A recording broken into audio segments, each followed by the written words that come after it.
Welcome to Coffee, Culture, and the Capital with Sophia and Greg.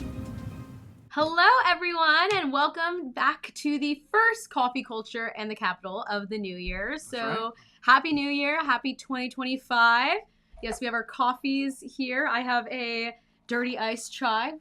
And I have a vanilla latte. And there we go. So there is going to be so much happening this year. So definitely stay tuned.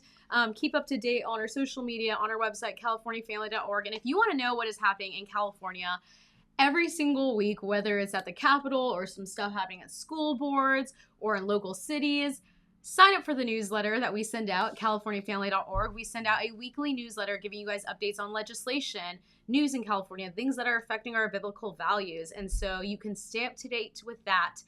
But, Greg, there are some things, some bills from the past that we're kind of seeing the results of the actual bill being signed into law play out. Right. No, this is a bill, regarding foster care. It's a bill that I testified against several times as I was going through the committee process, and I was really worried about it. It seems to be a bill that was geared towards getting rid of Christians being foster care parents. And how would they do that? Well, it's on the issue that we report on all the time.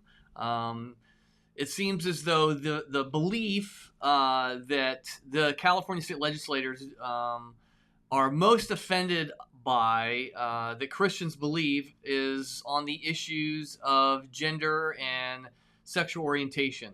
And so if you don't have the right belief system, if you don't advocate for their view of gender and sex and sexual behavior, then you are considered a risk and not a good foster parent. And so SB 407, and this has been happening for years, where parents who want to be foster parents, you know, they have to go through LGBT sensitivity training.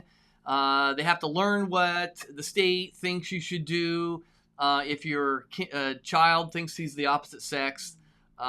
But this is going one step farther. It's not just training Christians in things they might believe to be wrong. It's actually mandating that they say things, affirm belief systems, things about gender and sexuality that they don't believe in order to be foster parents in the first place. So it's new requirements. And so the new law, not surprisingly, was authored by Senator Scott Wiener out of San Francisco. It mandates that foster parents, irrespective if they have an LGBTQ-identified child in their care or not, they must affirm a child's chosen gender identity or sexual orientation. Affirm. They must no longer simply be neutral. They have to say things, affirm a child, and encourage a child into this identity that as Christians we just can't do, right? I mean, God has given us our identity. It's found in Him alone. Our sex is something that is given to us.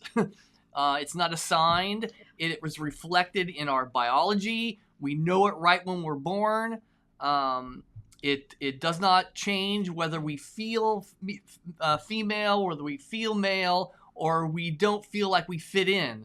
Your sex is part of your identity that God has given you. It's not something you pick or choose. Well, that is not what the state believes. The state believes a child, if he doesn't feel comfortable in, with his own body, it must be that his body's all wrong, that he must be trapped in the wrong body.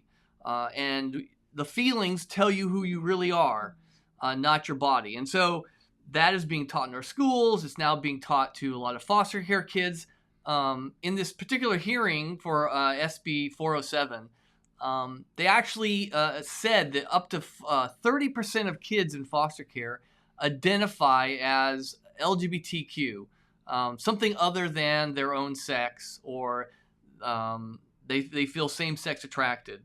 That's a high percentage, but it's, and you can ask a lot of questions why that is. A lot of these kids are troubled, right? They're confused. They've experienced lots of abuse, the family breakup, all kinds of issues that contribute to that. But the states, what they wanted to do is make sure that each of these kids are put into a family that's all on board with whatever gender identity or sexual orientation they pick. And that's now a requirement. And so besides us complaining about it, saying it was going to violate people's religious liberties, more or less going to say, conservative Christians and Jews and Muslims, anyone with a belief system that's traditional on sexuality and gender, they're not going to be able to foster kids anymore. Mm-hmm. Even if they just be quiet about their own opinions, that's not going to be enough. And so it passed anyway. Governor Newsom signed it. But in November, the department, it was the California Department of Social Services, they sent out a letter to all the county and state licensed foster care agencies. And this letter said this. It says, each resource family must have the capacity, the ability, and the willingness to safeguard a child's or a non-minor dependent's, and this means a kid that's still with the parents, but they're probably 18, 19, 20. It must safeguard the dependent's personal rights and respect and honor the child's identities regardless of their own values and beliefs. And then the letter asserts later that a failure to affirm a child's self-determined gender identity constitutes a risk or a threat to the child's safety and health. That means parents who simply have a traditional view of sexuality or sex are now considered a risk or a threat. I would argue that, especially on the issue of gender identity, a vast majority of folks believe that your sex is determined by your biology, right? And yet, the state now says you are a risk to children, and that's why you can't foster kids. And so this thing went into effect in the middle of November, and about 2 weeks later, I got a call, and it was from a foster care parent who, they just lost their ability to foster care because they did not comply with this. So how does this affect Christian foster care parents? Do Christians have the ability to say, I'm not going to go against biblical truth, biological truth, and tell the child I'm fostering that if they're a girl, that they're a boy? Do Christians have the freedom to say no to this? Well, technically they have the freedom to, but if you don't go along with what the state wants you to say to such a child, then you are no longer qualified. And so if you're a foster care parent now, your social worker over the next year or so is going to have to give an interview. From my understanding, your foster care license renews every year, and they'll re-ask you whether you're going to be able to be affirming to any LGBT-identified kid, even if you have children. Like, let's say you foster 5-year-olds or 3-year-olds, or maybe you just take babies. Doesn't matter. Before you actually get another kid, you're going to have to say that you will go along with this. And so this is a direct violation of the First Amendment. It's preventing you from actually practicing your faith. Because the First Amendment doesn't just protect your right to believe things, but it protects your ability to practice your faith. And practice means living it out, right?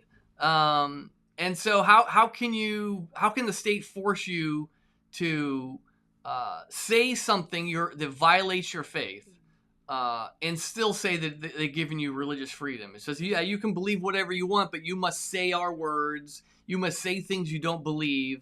You must say things you actually even think is harmful if you want to be a foster parent. And so this is a do or die situation, folks. We need to resist this. We need to file lawsuits. The person I talked to is already talking to an attorney. We cannot cave to this. And what advice or what would you have to say to those listening, Greg, that are like, what? This is my first time hearing about SB 407. Right. How would I wish I knew about it while it was not law, so I could have called my legislator, said something, urged them to vote a certain way. How can people kind of find out about these bills during the legislative session and stay informed? Well, I mean, if they would have been watching, getting our newsletters, you would have received all kinds of information about this bill. I think a lot of folks, I don't know. I had a lot of resistance. I couldn't get many Christian foster care agencies to come out and testify against it. I did get one brave parent who actually had been fostering, a Christian guy who'd been fostering for a very long time, and he recently decided not to do it anymore. And I think the reason people feel scared about testifying against this bill is they thought they would lose their kids, right? So if you stand up against the state will take your children. And so because of that, we stay silent. So all this silence, not standing up, people are thinking, well, I need to protect my individual kids. I want to protect them. But now Christians are going to be excluded from the entire process because nobody stood up against the bill, at least not enough people to make a difference. Absolutely. And so another issue that we've talked a lot about in the past, have been watching kind of things play out with this, is assisted suicide. And a lot of people don't, I feel like just from the things I see and the things I hear, a lot of people don't really have a strong stance on assisted suicide. They're not really sure where you should stand on that. What are we seeing happen with assisted suicide here in California?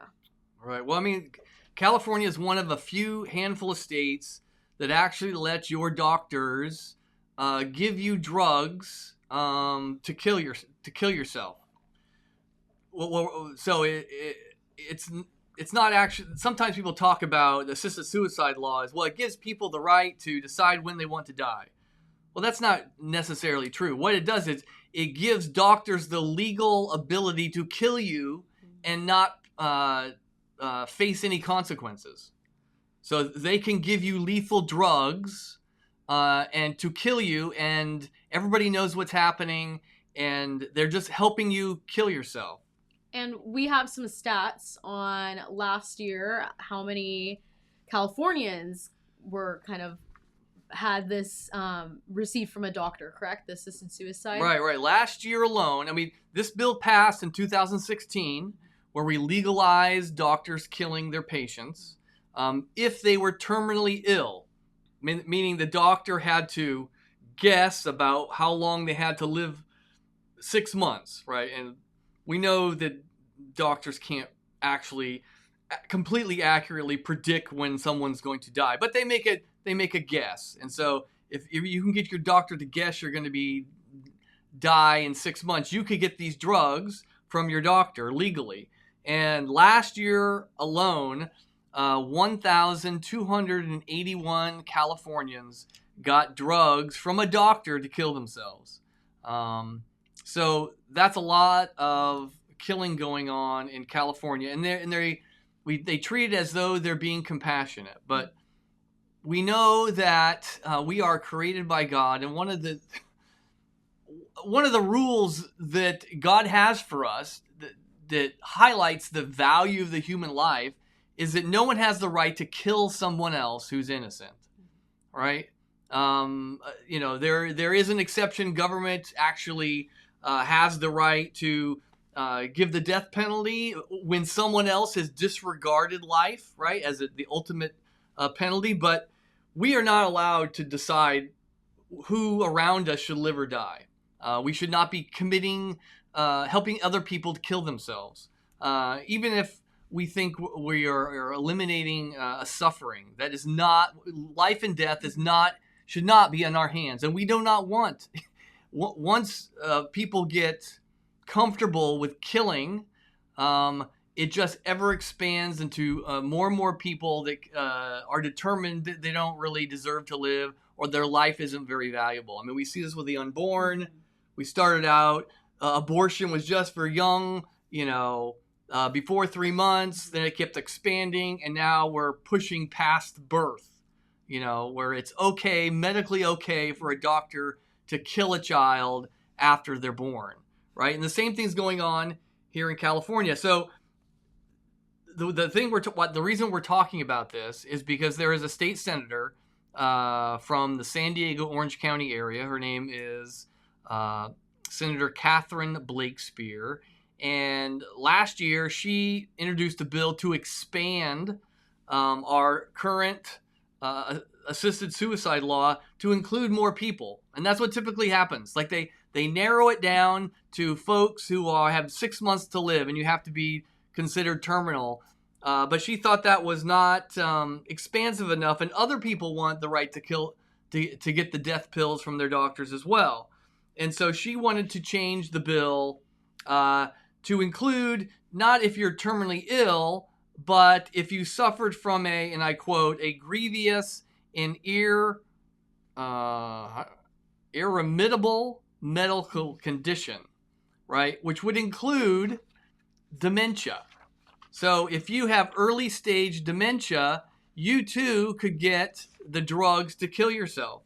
And so actually that was so extreme for even California that the bill didn't go anywhere. So she recently, last month, had a town hall where she invited several individuals to come and talk about why dementia patients should have the right to kill themselves. And so this is a very disturbing predicament.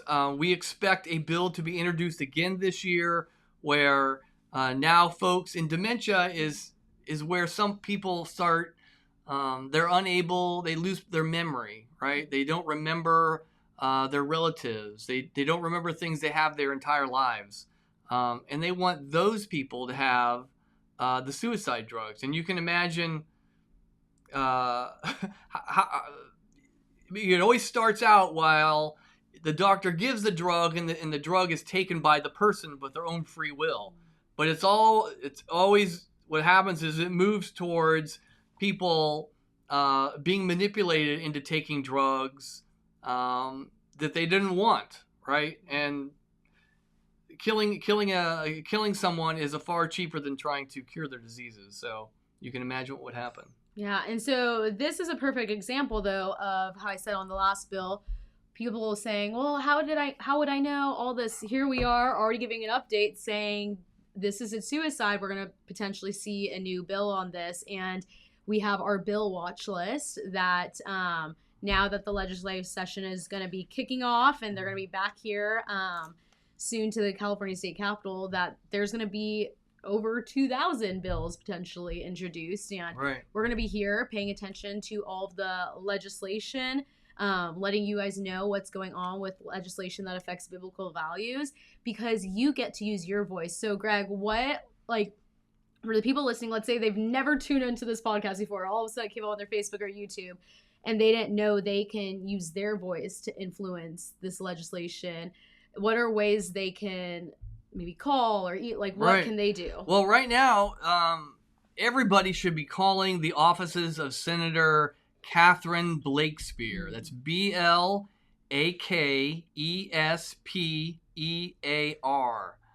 She represents, starting in Mission Viejo in Orange County, all the way down south along the coast through San Diego. Call her up. If she got inundated with phone calls and she realized her district really didn't want this, she wouldn't introduce the bill. Mm-hmm. But she had a town hall. Actually, we sent out a press release, and the Orange County Register wrote a story about it, and they quoted me. But if all that happens and no one calls her office and says, this is terrible, how could you possibly consider this, then this bill will pass. That's the only thing stopping it is the public. So all we can do here is let you know about it.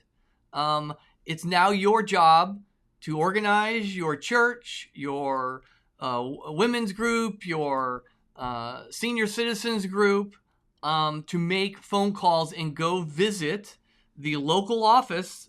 She's got a local office in her district. All you got to do is get on your computer and Google Senator Catherine Blakespear and call up her office and say you're very concerned about this. And you get all your friends to do the same. If she gets a handful of calls, that will probably do nothing. But if she gets hundreds and hundreds of calls for weeks on end, this bill will go nowhere.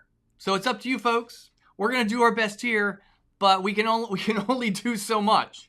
Ultimately, it's the voters who have the biggest influence on legislators and what they do, and we can only just sound the alarm. Absolutely. So stay tuned. Visit CaliforniaFamily.org. Sign up for our newsletter. Follow us across all of our social media platforms, Instagram, Facebook, YouTube, X. And we will keep you up to date on what is happening at the Capitol in 2025. So we will see you all next time.